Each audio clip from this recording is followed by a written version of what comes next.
Oke, perkenalkan kami dari kelompok Marlae akan mempresentasikan hasil tugas kelompok kami. Perkenalkan, nama saya Joyce Tepuk. Saya Diki Solin. Saya Marcelino Franklin Bolan. Saya Macamun Sombi. Saya Adrian Manalu.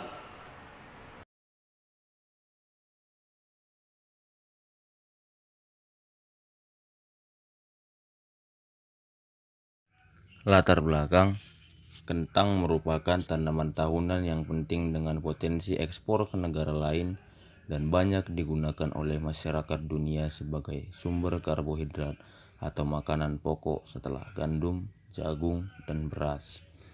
Kentang merupakan salah satu sayuran yang sangat penting. Selain sebagai sayuran, kentang juga digunakan dalam industri makanan. Misalnya sebagai bahan baku kentang goreng, keripik, tepung kentang, dan lain-lain. Namun, serangan hama dan penyakit dapat menghambat produktivitasnya. Apa itu sistem pakar? Sistem pakar adalah sebuah aplikasi berbasis yang mensimulasikan kemampuan pengambilan keputusan seorang ahli dalam bidang tertentu. Sistem ini menggunakan basis pengetahuan untuk memberikan solusi baru atau rekomendasi berdasarkan data input atau gejala. Dalam kasus ini, sistem digunakan untuk mendiagnosis penyakit pada tanaman kentang. Apa itu forward chaining? Forward chaining adalah metode inferensi yang digunakan dalam sistem pakar untuk mencari solusi. Dimulai dari fakta yang diketahui atau gejala yang terdeteksi pada tanaman kentang. Proses inferensi berlanjut ke aturan-aturan yang relevan untuk mencapai kesimpulan atau diagnosis penyakit. Forward chaining bekerja dengan cara bertahap, menguji setiap aturan berdasarkan fakta yang ada. Proses kerja forward chaining. Fase pengumpulan gejala. Petani menginput gejala yang ditemukan pada tanaman kentang, misalnya daun menguning, bercak coklat, atau yang lainnya. Kedua, penerapan aturan. Sistem memeriksa aturan yang berlaku di dalam sistem pengetahuan yang sesuai dengan gejala yang terdeteksi. Ketiga, inferensi. Sistem mulai menganalisis dan mencari hubungan antara gejala yang diberikan dengan penyakit yang mungkin terjadi.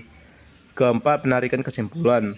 Sistem memberikan diagnosis dan rekomendasi tindakan pengendalian, seperti penggunaan pestisida atau pemangkasan. Desain user interface admin. Halaman login admin. Halaman ini adalah tampilan awal yang akan dilihat oleh administrator saat ingin masuk ke sistem. Terdapat beberapa menu navigasi di bagian atas, seperti home, daftar penyakit, diagnosa, tentang, dan login.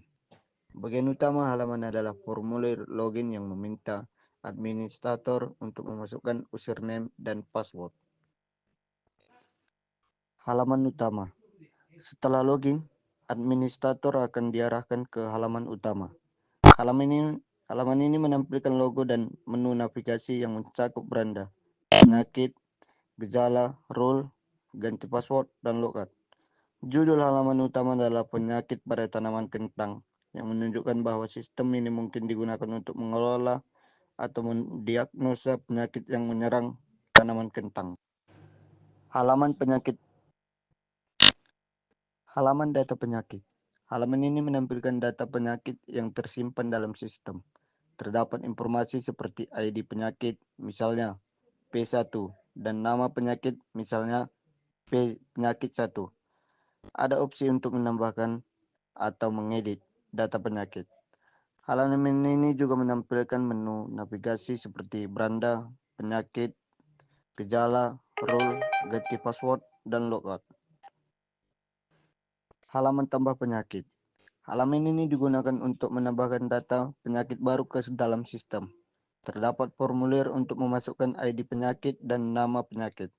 Menu navigasi yang sama seperti di halaman sebelumnya juga tersedia di sini. Tombol tambah digunakan untuk menyimpan data penyakit yang baru dimasukkan. Informasi halaman gejala. Halaman ini menampilkan data gejala yang terkait dengan penyakit. Informasi yang ditampilkan termasuk ID gejala, misalnya G1 dan nama gejala. Menu navigasi yang konsisten dengan halaman-halaman sebelumnya juga tersedia di sini. Activity diagram login admin atau pakar, yaitu dengan cara memasukkan username dan password. Apabila username dan password benar, akan menampilkan ke halaman admin atau pakar. Jika username atau password salah, akan kembali ke halaman login. Admin memilih menu data penyakit dan sistem menampilkan halaman data penyakit. Lalu admin memilih tambah penyakit, kemudian tampil form tambah penyakit setelah pengisian dan penyakit. Data akan tersimpan pada database. Admin dapat mengedit data penyakit dengan memilih edit dan data penyakit. Data yang telah diedit akan tersimpan pada database. Admin memilih menu data gejala dan sistem menampilkan halaman data gejala. Lalu admin memilih tambah gejala, kemudian tampil form tambah gejala. Setelah pengisian data gejala, data akan tersimpan pada 35 database. Menampilkan dalam halaman data rule. Lalu admin memilih ubah rule, kemudian tampil form ubah rule.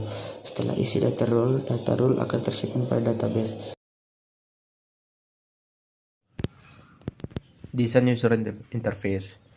User interface merupakan bagian tampilan yang dapat ditampilkan untuk user. Tampil ini dapat berisi beberapa form yang diantaranya daftar penyakit, diagnosa, dan hasil diagnosa. Pertama, halaman beranda user. Halaman beranda user adalah halaman yang ditampilkan ketika user memasuki sistem ini, yang dimana terdapat beberapa fitur. Diantaranya ada fitur home untuk kembali ke halaman awal, fitur daftar penyakit, fitur diagnosa. 2. Halaman daftar penyakit. Halaman daftar penyakit merupakan halaman yang berisi nama-nama penyakit tanaman kentang yang ada di sistem ini. Nama-nama tersebut dapat dipilih untuk melihat data penyakit tersebut. 3. Halaman diagnosa. Halaman diagnosa merupakan halaman untuk melakukan diagnosa penyakit. Pada halaman ini, user dapat menandai gejala-gejala yang dialami. Setelah itu, user dapat memilih tombol proses untuk melakukan diagnosa. 4. Halaman hasil diagnosa. Halaman ini adalah hasil diagnosa yang telah dilakukan user. Halaman ini berisi nama penyakit, gejala yang dipilih, dan gambar penyakit. Kemudian, desain skenario atau alur rancangan program. Activity diagram. Activity diagram merupakan diagram yang menggambarkan workflow atau aliran kerja atau aktivitas dari sebuah sistem. Pada sistem ini terdapat activity admin atau pakar dan activity user. Activity diagram admin. Aktor admin dalam sistem ini memiliki beberapa activity diagram seperti berikut. 1. Activity diagram login. 2. Activity diagram mengelola data penyakit. 3. Activity diagram mengelola data gejala. 4. Activity diagram mengelola data gambar. Dan 5. Activity diagram mengelola data role. Pertama, activity diagram login. Activity diagram ini atau activity diagram diagnosa merupakan diagram yang menggambarkan bagaimana admin masuk ke dalam sistem diagnosa. Alurnya yaitu sebagai berikut. Pertama, admin membuka sistem. Sistem menampilkan halaman utama dan kemudian admin memasukkan username dan password. Sistem ini akan mengirimkan data login ke database untuk validasi. Jika data tidak valid, sistem akan meminta admin untuk mencoba lagi. Jika data valid, sistem akan menampilkan halaman admin dan proses pun selesai. Kemudian activity diagram mengelola data penyakit. Diagram ini menggambarkan bagaimana admin mengelola data penyakit dalam sistem ini. Alurnya yaitu, pertama admin memilih menu data penyakit. Kemudian sistem menampilkan halaman data penyakit. Dan admin memilih opsi tambah penyakit. Kemudian sistem akan menampilkan form tambah penyakit. Di sini admin mengisi data penyakit dan menyimpannya. Dan database menyimpan data yang telah diinput oleh admin tersebut. Kemudian admin bisa memilih untuk mengedit data, di mana jika iya, sistem menampilkan form edit penyakit. Jika admin mengedit data penyakit, kemudian input tersebut disimpan ke dalam database.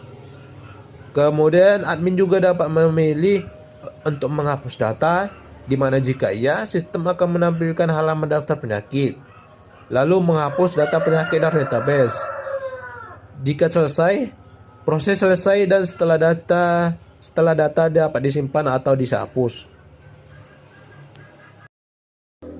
Activity diagram mengelola data gejala. Admin memilih menu data gejala dan sistem menampilkan halaman data gejala. Lalu admin memilih tambah gejala, kemudian tampil prompt tambah gejala. Setelah pengisian data gejala, data akan tersimpan pada 35 database. Admin dapat mengedit data gejala dengan memilih edit data gejala. Data yang telah diedit akan tersimpan pada database. Dan admin dapat menghapus data gejala dengan memilih hapus data gejala. Data yang telah dihapus akan tersimpan pada database. Activity diagram mengelola data gambar. Admin memilih menu gambar dan sistem menampilkan halaman gambar. Lalu admin memilih tambah gambar, kemudian tampil prompt tambah gambar. Setelah memasukkan gambar, gambar akan tersimpan pada database. Admin dapat mengedit dengan memilih edit gambar. Gambar yang telah diedit akan tersimpan pada database. Dan admin dapat menghapus gambar dengan memilih hapus gambar. Gambar yang telah dihapus akan tersimpan pada database. Activity diagram user. Aktor user dalam sistem memiliki beberapa activity diagram. Seperti yang pertama, activity diagram melihat data penyakit. Yang kedua, activity diagram melakukan diagnosa penyakit dan menampilkan hasil diagnosa. Activity diagram melihat data penyakit. User memilih menu data jenis penyakit untuk melihat data penyakit. Data jenis penyakit akan dicek pada database sehingga sistem akan menampilkan halaman data jenis penyakit activity diagram. Activity diagram melakukan diagnosa penyakit dan menampilkan hasil diagnosa seperti gambar di bawah. User memilih menu diagnosa sehingga menampilkan hasil diagnosa. Lalu user memilih gejala, setelah gejala dipilih akan tersimpan pada database. User akan mendapatkan hasil diagnosa setelah memilih atau menekan tombol cek diagnosa. Kesimpulan, aplikasi ini bertujuan untuk membantu petani atau pengguna dalam mendiagnosis penyakit pada tanaman kentang secara cepat dan akurat menggunakan sistem pakar berbasis web. Dengan metode forward chaining, aplikasi ini bekerja dengan mengumpulkan informasi dari gejala yang terdeteksi dan menyusunnya untuk mengidentifikasi kemungkinan penyakit yang menyerang tanaman kentang. Oke, sekian dari presentasi kelompok kami. Jika ada salah kata, mohon maafkan. Terima kasih. See you, bye-bye. See you. Bye.